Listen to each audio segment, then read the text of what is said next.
सणासुदीच्या वेळेस मस्तशी पोटभरीचा आणि पटकन होणारी थाळी असेल तर सगळ्यांना आवडते। तर आज आपण मस्त दिवाळी किंवा कुठल्याही सणाला तुम्ही करू शकता किंवा एरवीही तुम्ही छोटी मोठी पार्टी करायचं असेल तर या पद्धतीने तुम्ही स्वयंपाक नियोजन करू शकता, हे पदार्थ बनवू शकता। तर त्यासाठी आज आपण मस्त दिवाळी स्पेशल थाली पाहणार आहोत, जे सगळ्यांना आवडेल आणि सगळ्यांना करता येईल। तर पहिल्यांदा आपण भाजी तयार करून घेऊया। तर इथे आपल्या थालीमधली भाजी आहे पनीर बटर मसाला। त्यासाठी ग्रेव्ही तयार करून घेऊया। इथे मी 4 मध्यम आकाराचे कांदे उभ्या फोडी चिरून घेतलेले आहे आणि 3 चमचे मगज बी आणि त्याचबरोबर 8 ते 10 काजूच्या पाकळ्या आणि 5 ते 6 बदाम घेतलेला आहे। आणि त्याचबरोबर आता एका कढईमध्ये तेल टाकून 2 चमचे लोणी टाकून घ्यायचं आहे।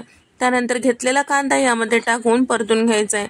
2 मिनिटं परतून घेतलं की यामध्ये साधारण 3 ते 4 हिरव्या वेलच्या, 8 ते 10 लसूण पाकळ्या, 1 इंचचा आलं सुद्धा टाकून घेतलेला आहे, ते सुद्धा यासोबत परतून घेऊया। तर कांद्याचा रंग हलकासा चेंज होईपर्यंत आपल्याला कांदा तेलामध्ये परतून घ्यायचा आहे। त्यानंतर घेतलेले मगज बी, काजू आणि बदाम ते सुद्धा टाकून घेतलेलं आहे। तर या ठिकाणी आता हे पूर्णपणे थंड झालं की मिक्सरला फिरवून घ्यायचं आहे। इथे ग्रेव्हीसाठीची तयारी झालेली आहे। आता हे थंड होईपर्यंत पुरीसाठी पीठ मळून घेऊया। 3 कप गव्हाचं पीठ, पाव कप इथे मी बारीक रवा आणि 3 चमचे इतकं बेसन पीठ, चवीपुरतं मीठ आणि त्याचबरोबर 1 चमचाभर साखर यामध्ये टाकून घेतलेलं आहे। आता हे सगळं छान व्यवस्थित मिक्स करून घ्यायचं आहे। त्यानंतर यामध्ये तेल टाकून घ्यायचं आहे। तर साधारण एक पोहे खायच्या चमच्याने 5 ते 6 चमचे यामध्ये तेल टाकून घेतलेलं आहे। तर या ठिकाणी हे सगळं साठा पिठाला छान व्यवस्थित लावून घ्यायचं आहे। व्यवस्थित लावून घेतल्यानंतर आपल्याला पुरीची कणिक छान असं थोडीशी घट्ट मळून घ्यायचं आहे। चपातीच्या पिठापेक्षा थोडंसं घट्ट असायला पाहिजे, अगदीच घट्ट नको, मध्यम कन्सिस्टन्सीमध्ये ठेवायचं आहे। तर लागेल तसं पाण्याचा वापर करून आपला हे पीठ छान असं तिंबून घ्यायचं आहे। तर इथे आपलं पीठ हे तिंबून झालेलं आहे। आता झाकून ठेवूया। भज्यासाठी पीठ जे आपण तयार करत आहोत ते आपण मिक्स करून घेऊया। तर इथे आपण कांदा भजी करणार आहोत, पण त्यामध्ये थेंबर सुद्धा पाणी टाकणार नाही। त्यासाठी सुरुवातीलाच आपल्याला हे भिजवून ठेवायचं आहे। अर्धा किलो कांदे उभ्या फोडी चिरून घेतलेले आहे, चमचाभर जिरे, अर्धा चमचा हळद आणि अर्धा चमचा गरम मसाला, चमचाभर धने पावडर आणि 1 चमचा मिरची पावडर, चवीपुरतं मीठ यामध्ये टाकलेलं आहे आणि 1 चमचाभर ओवा सुद्धा टाकून घेतलेला आहे। सगळं पावडर मसाले कांद्यामध्ये छान व्यवस्थित मिक्स करायचं आहे आणि झाकून ठेवूया। आता कांद्याला छान पाणी सुटेपर्यंत तोपर्यंत आपण गोड पदार्थ तयार करून घेऊया। ताटातला गोड पदार्थ आहे ब्रेड कस्टर्ड किंवा शाही तुकडा। करायला साधा सोपा आहे आणि नेहमीपेक्षा वेगळा आहे। त्यासाठी इथे मी पाव कप इतकं व्हॅनिला फ्लेवरचं कस्टर्ड पावडर टाकून घेतलेलं आहे आणि त्यामध्ये साधारण 1 कपभर इतकं दूध टाकून छान व्यवस्थित हे मिश्रण तयार करून घेतलेलं आहे। आता कस्टर्ड करण्यासाठी इथे मी लिटरभर दूध घेतलेलं आहे आणि पाऊण कप इतकं साखर टाकून छान व्यवस्थित मिक्स करून घेतलेलं आहे। दुधाला उकळी आली की तयार करून घेतलेले कस्टर्ड पावडरचं मिश्रण यामध्ये मिक्स करायचं आणि याला छान दाटसरपणा येईपर्यंत छान शिजवून घ्यायचं आहे। आता यामध्ये साखर आणि कस्टर्ड पावडर छान व्यवस्थित मिक्स झालं आणि थोडंसं याला दाटसरपणा आलं की आता आपल्याला गॅस बंद करायचा आहे। आता थंड करायला बाजूला ठेवूया। आता ब्रेड कस्टर्ड किंवा कस्टर्ड ब्रेड करण्यासाठी किंवा शाही तुकडा करण्यासाठी आपल्याला ब्रेड लागतो। त्यासाठी इथे मी साधारण 5 ते 6 मध्यम आकाराचे ब्रेड घेतलेला आहे आणि त्याच्या कडा काढून छान असं चौकोनी काप असे करून घेतलेलं आहे। जास्त मोठे करायचे नाही, जास्त छोटे करायचे नाही, मध्यम आकारावर ठेवायचं। त्यानंतर आता पॅनमध्ये मी साधारण 1-2 चमचे तूप टाकून घेतलेलं आहे। या तुपामध्ये आपल्याला घेतलेलं जे ब्रेड आहे छान लालसर होईपर्यंत परतून घ्यायचं आहे, करपू द्यायचं नाही आणि त्याचबरोबर आपल्याला थोडंसं कडक होईपर्यंत तेलात परतून घ्यायचं आहे। म्हणजे यामध्ये छान असं कस्टर्ड अब्झॉर्ब होतो आणि त्याचबरोबर छान अशी चवीला हे कस्टर्ड लागतो। त्यासाठी तुपामध्ये हे ब्रेड तळून घेणं गरजेचं आहे किंवा परतून घेणं गरजेचं आहे। जास्त तुपाचा वापर करायचा नसेल तर 1 चमचा तूप टाकायचं आणि त्यामध्ये आपल्याला कमी गॅसवर हे ब्रेड जे आहे थोडंसं लालसर होईपर्यंत, कुरकुरीत होईपर्यंत तळून घ्यायचं आहे किंवा भाजून घ्यायचं आहे। तर या ठिकाणी याच पद्धतीने सगळे ब्रेड मी तेलामध्ये परतून घेतलेला आहे किंवा भाजून घेतलेला आहे आणि आता आपल्याला बाजूला ठेवायचं आहे। कस्टर्ड पूर्णपणे थंड झालेला आहे आणि अर्धा चमचा वेलची पूड सुद्धा यामध्ये टाकून घेतलेला आहे. आणि इथे मी साधारण 8 ते 10 केसरच्या काड्या दुधात भिजवलेलं होतं ते सुद्धा यामध्ये टाकून घेतलेलं आहे. आता यावर टाकण्यासाठी ड्रायफ्रूट घेतलेला आहे, तर चेरी, पंपकिन सीड, काजूचे तुकडे काही बारीक असे, बदामाचे तुकडे, त्याचबरोबर इथे मी मनुके आणि त्याचबरोबर इथे मी मगज बी सुद्धा घेतलेला आहे. ड्रायफ्रूट तुमच्या आवडीनुसार कमी जास्ती करू शकता. आता एका पातेल्यामध्ये किंवा एका बाउलमध्ये आपल्याला हे कस्टर्ड टाकून घ्यायचं आहे. त्यानंतर तळून घेतलेलं ब्रेड यामध्ये टाकून घ्यायचं आहे आणि सोबतच त्यावर परत कस्टर्ड टाकून घ्यायचं आहे आणि घेतलेलं सगळं ड्रायफ्रूट यावर टाकून घ्यायचं आहे. ड्रायफ्रूट आवडीनुसार कमी जास्ती करू शकता, पण नक्की टाका, मस्त शाही तुकडा चवीला लागतो. या ठिकाणी सगळं या पद्धतीने आवडीनुसार सजावट करून घ्यायचं आणि फ्रीजमध्ये ठेवायचं साधारण तासभरासाठी का होईना. मस्त हे मिळून येतो आणि चवीला अप्रतिम असा तयार होतो. कमी मेहनतीमध्ये सणासुदीला करता येईल, भाऊबीजेसाठी सुद्धा करता येईल असा खास पदार्थ आहे. दिवाळीच्या सणाला खूप काही गोड पदार्थ होतात, तर अशा पद्धतीने थोडंसं वेगळ्या चवीचं वेगळ्या पद्धतीचं गोड पदार्थ एकदा नक्की करून पहा. फ्रीजमध्ये ठेवून देऊया. आता तोपर्यंत भाजी तयार करून घेऊया. अर्धा किलो पनीर घेतलेलं आहे, त्यापैकी साधारण एक 100 ते 150 ग्राम पनीर इतकं मी बाजूला ठेवणार आहे आणि बाकीचं पनीर आपल्याला परतून घ्यायचं आहे. आता कढईमध्ये इथे मी साधारण 1-2 चमचे तेल आणि त्याचबरोबर चमचाभर लोणी टाकून घेतलेलं आहे आणि थोडंसं पनीर शिल्लक ठेवलेलं आहे आणि बाकीचं पनीरचं मी इथे भाजीसाठी वापरणार आहे. तर सगळे क्यूबमध्ये कट करून घेतलेलं आहे आणि अर्धा चमचा लाल मिरची पावडर, अर्धा चमचा धने पावडर, अर्धा चमचा भाजलेली जिऱ्याची पूड, चवीपुरतं मीठ टाकून घेतलेलं आहे, म्हणजे पनीर जे आहे भाजीमध्ये अळणी लागू नये म्हणून.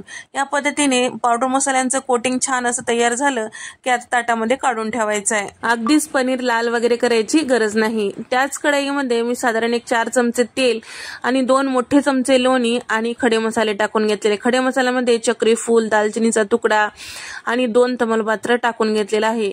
हे सगळं छान असं तेलामध्ये परतून घेतल्यानंतर इथे मी सुरुवातीला आपण जे कांदा परतून घेतलेलं होतं ग्रेव्हीसाठी ते टाकून घेतलेलं आहे. जमेल तेवढं बारीक असं मिक्सरला पेस्ट तयार करून घ्यायचं. मिक्सरला अगदी बारीक होत नसेल तर 3 ते 4 चमचे पाणी सुद्धा टाकू शकता.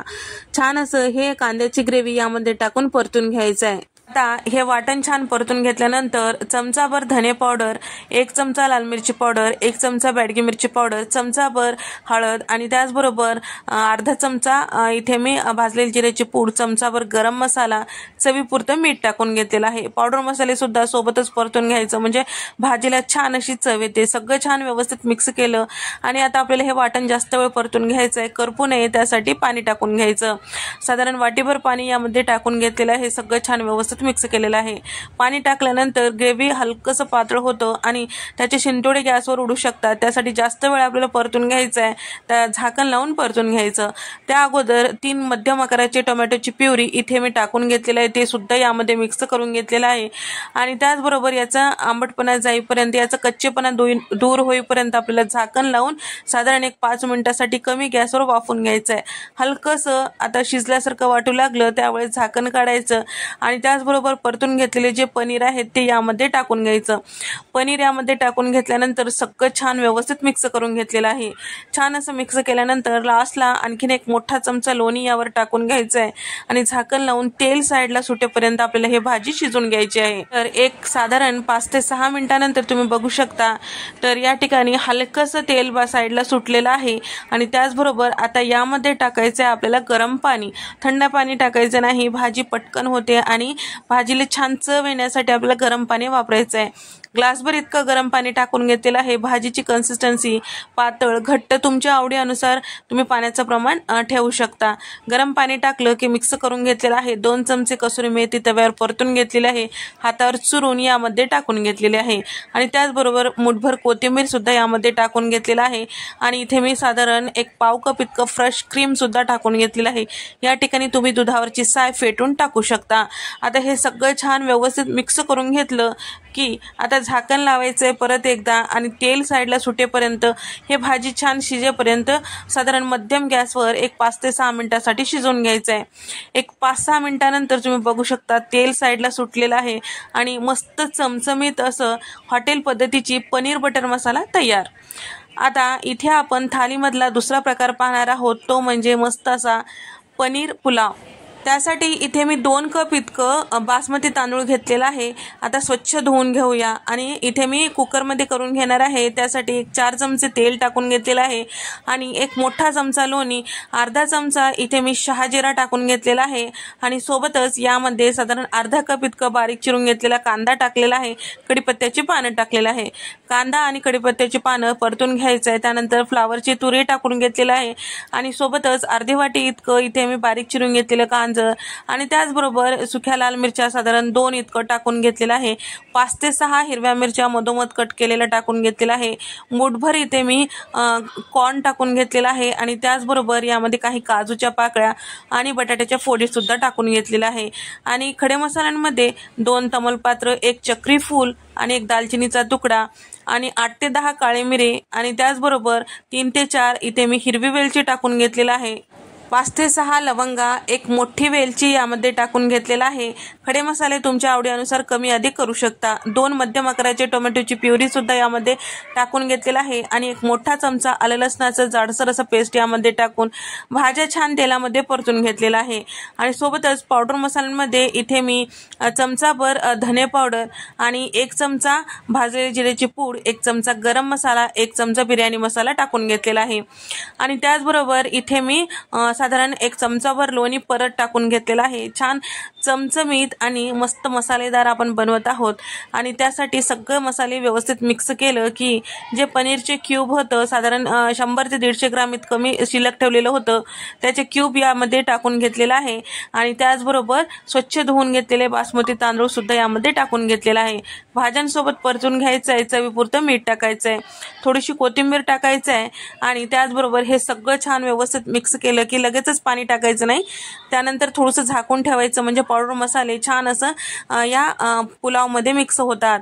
तर आता यामध्ये आपला साधारण 1.5 पट इतकं पाणी टाकून घ्यायचं आहे. 2 कपसाठी इथे मी साधारण 3 कप इतकं पाणी टाकून घेतलेलं आहे. म्हणजे एका कपाला 1.5 कप आणि 2 कपाला 3 कप या पद्धतीने पाणी टाकून छान व्यवस्थित मिक्स केलेलं आहे. झाकण लावून आपल्याला मध्यम गॅसवर 2 शिट्ट्या काढून घ्यायचं आहे. तर भाज्यासाठी आपण पहिल्यांदा कांदा जे भिजवून ठेवलेलं होतं ते आता छान असं पाणी सुटलेलं आहे. यामध्ये मावेल एवढं आपल्याला बेसन पीठ टाकायचं आहे. साधारण 1.5 कप इतकं बेसन पीठ यामध्ये मिक्स करून घेतलेलं आहे. आता फक्त कांद्याला कोटिंग येईल इतपतच आपल्याला बेसन पीठ यामध्ये टाकायचं आहे.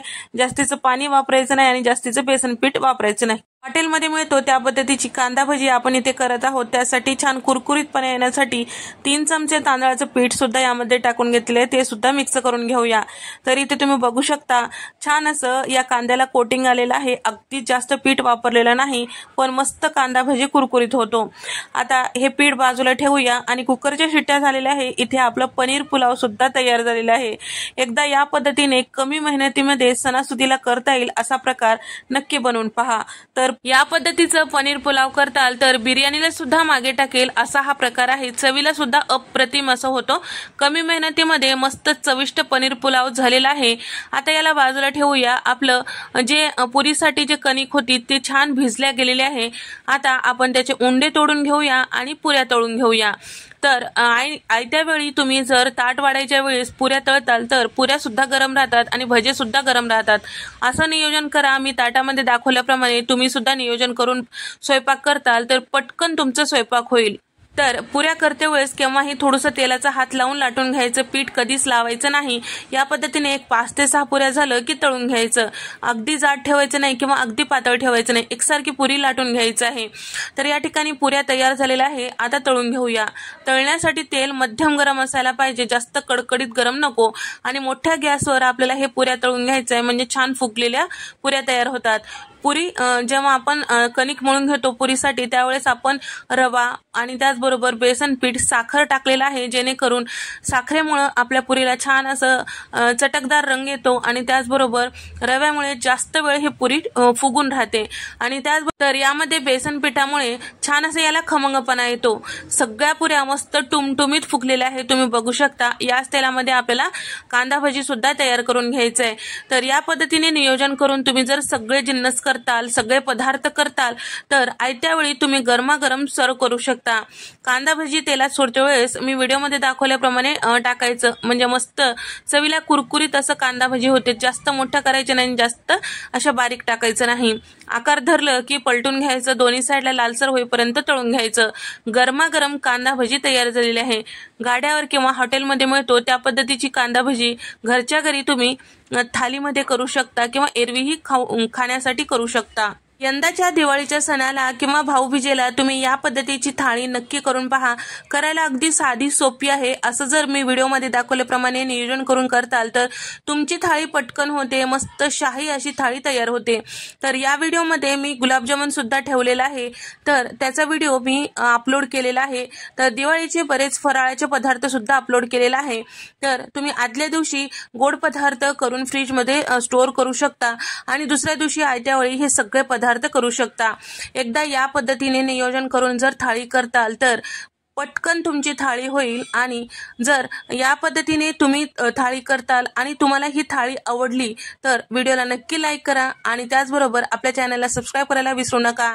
तुमचं सपोर्ट करणं गरजेचं आहे आणि तुम्ही जर सपोर्ट करताल तर मला सुद्धा नवीन नवीन पदार्थ करायला नक्कीच आवडेल. तर अशाच नंतरच्या रेसिपीमध्ये भेट देऊया. तोपर्यंत नमस्कार, बाय.